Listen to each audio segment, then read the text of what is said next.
Denied again. Well, in this video, I'm going to show you how to get approved for that next credit card.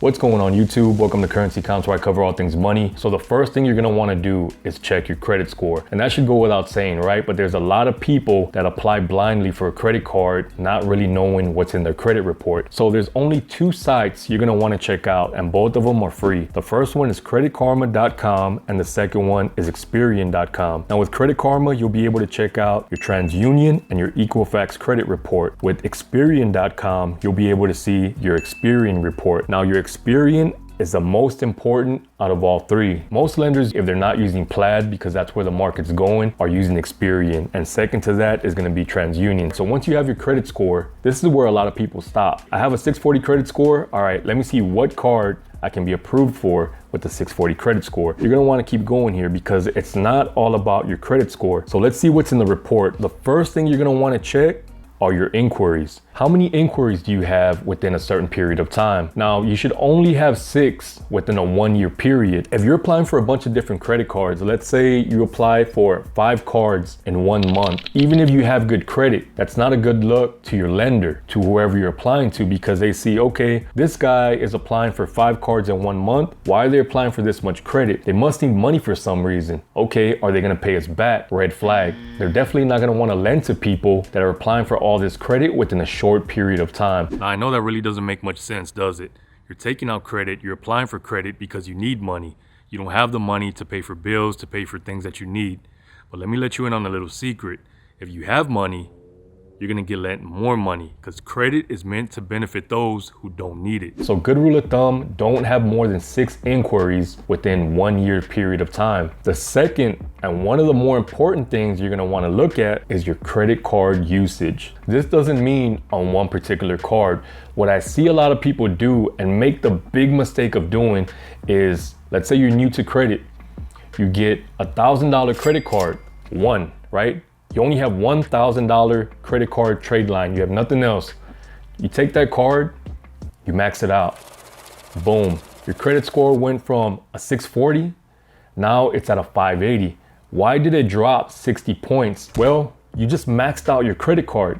Your one and only credit card. That's definitely gonna hurt you and keep your credit score low and keep you from getting approved for more credit. The smart thing to do, take out 3 credit cards at $1,000, right? Easier said than done, I understand that, but there are ways of doing it. When you max out one credit card, you're not maxing out your full credit card usage. It's only at 30% because you have $3,000 worth of credit, not $1,000. If you want to use another card, just apply for another credit card and use up the previous one, and that's not going to take a hit on your credit score. It only takes a hit once that credit usage goes above 30%. If you're above 50%, if you're above 70%, forget about it. It's gonna be even harder to apply for credit or to get approved for credit. These two, the inquiries within a short period of time, plus your credit card usage, are gonna be the 2 most important. Aside from your collections. If you have collections, you can still get approved for credit cards depending on how old the collections are. I have 1 collection and I have over $7,000 credit. So you can do 2 things if you have collections on your credit report. Do nothing and wait for them to fall off after 7 years, or if you value your credit, you can always settle.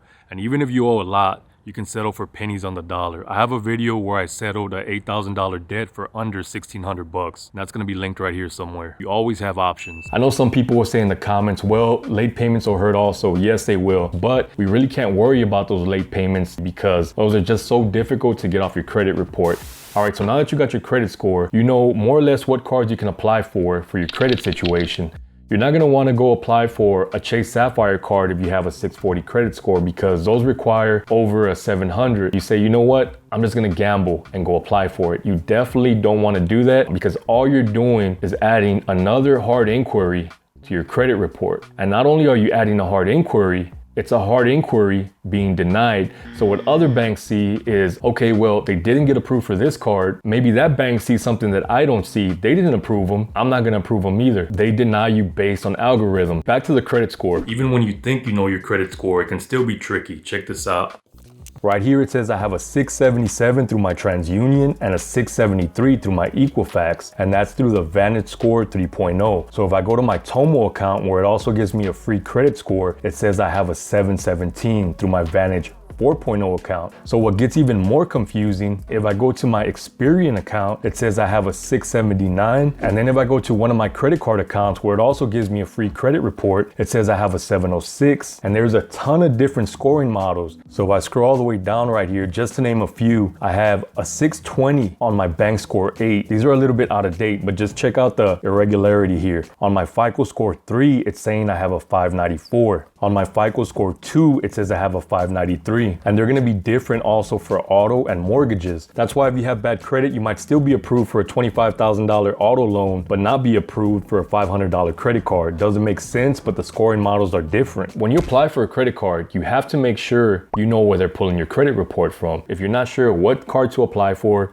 where they pull from, I have a lot of different videos on cards that you can get pre-approved without an impact to your credit score. So one example of that is the Capital One card. And when you apply using the link in my description, you can see if you're pre-approved without a hard pull to your credit. So it's not only gonna apply you to one credit card, it's gonna apply you to multiple credit cards and give you the best card for your credit situation. So if you do have good credit, it's gonna approve you for a higher limit, higher perks credit card. If you have bad credit, it's gonna approve you for a higher interest, but 9 times out of 10, even with bad credit, you're gonna be pre-approved. All right, so let me show you some of the best practices when applying for a credit card. So I'm here at the Capital One application page. After you enter your personal information, the first thing it's gonna ask you is, what's your employment status? Okay, this should go without saying, right? Let's start with self-employed. A lot of people these days are self-employed. This right here, if you put you are self-employed, what the algorithm sees is, okay, self-employment almost means unemployed, because if you are self-employed, you know some months are good, some months are bad, some months are really bad. So what it sees is, okay, is this person gonna be able to pay back the money they're borrowing, the money we're lending them? You're retired, the algorithm sees, okay, this person is on a fixed budget and they may not have the money to pay us back. If you're a student, you're young, you don't have a lot of credit, you're irresponsible with credit, you don't have a high paying job because you are a student, you are going to school, we don't know if we're gonna get our money back. If you're unemployed, what does unemployment mean? No income, no revenue coming in, they definitely can't pay us back. So the first thing you're gonna wanna do is make sure that you're employed. Next, what's the highest level of education you've completed? Now they have less than a high school diploma or GED, some college or associate's degree, bachelor's or advanced graduate degree. Now what would you enter here? If you only have a high school diploma, and this is all in the algorithm, this is not me saying it, this is in the algorithm. If you only have a high school diploma, more than likely, you don't have a high paying job. You can't get a high paying job because you only have a high school diploma. If you have less than a high school diploma, to the algorithm, that pretty much means you're out here living reckless. That's a huge red flag right there. Some college degree or associates, that's good. Bachelor's is even better. Advanced graduate degree. So this information right here, I just want to point out, for Capital One at least, it's not verifiable, right?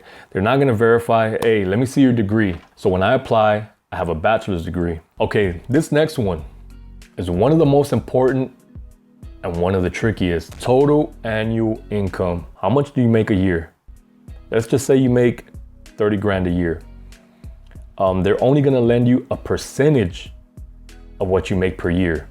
So throwing it out there, there's different requirements for different lenders, but let's just say they lend you 10% of your total annual income. If you only make 30 grand a year, you might only get a $3,000 credit limit, depending on your credit score and all these other factors, right? But some people try to be funny and they make $1 million. I don't even think you could enter that here, right? 900 grand. I make 900 grand a year.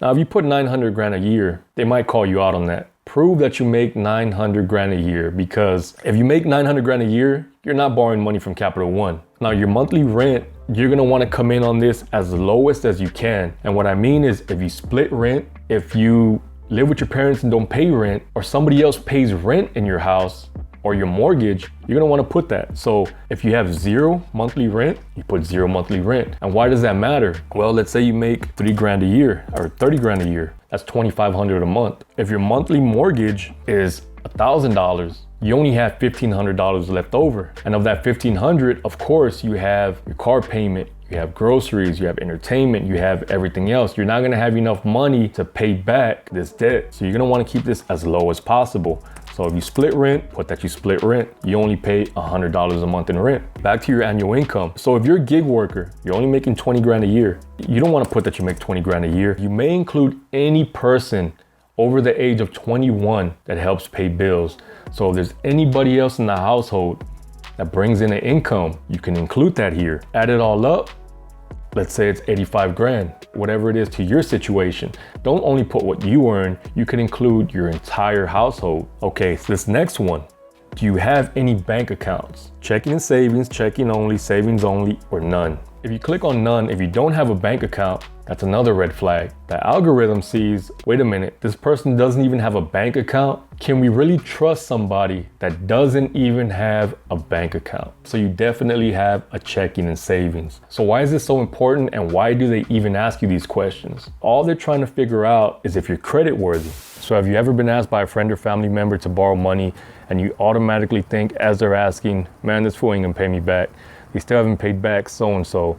And that's pretty much what credit is, building up a trust to borrow money. And once you are approved and you have a good track record and you show that you can pay this money back, now other lenders are more open to approve you. Now you might even get offers in the mail. Hey, apply for this card, because now they want your business. They'll be fighting for your business because you show that you're trustworthy through your credit. Okay, so from here we go to next. They're gonna ask you for your DOB and your SSN. Once you do that, they're gonna let you know if you're pre-approved for a card. And that's pretty much it. That's really all you need to do to give yourself the best odds of being approved for a credit card. So I will have this linked in the description if you wanna check out Capital One for yourself. I wanna thank you for watching. Check you on the next one.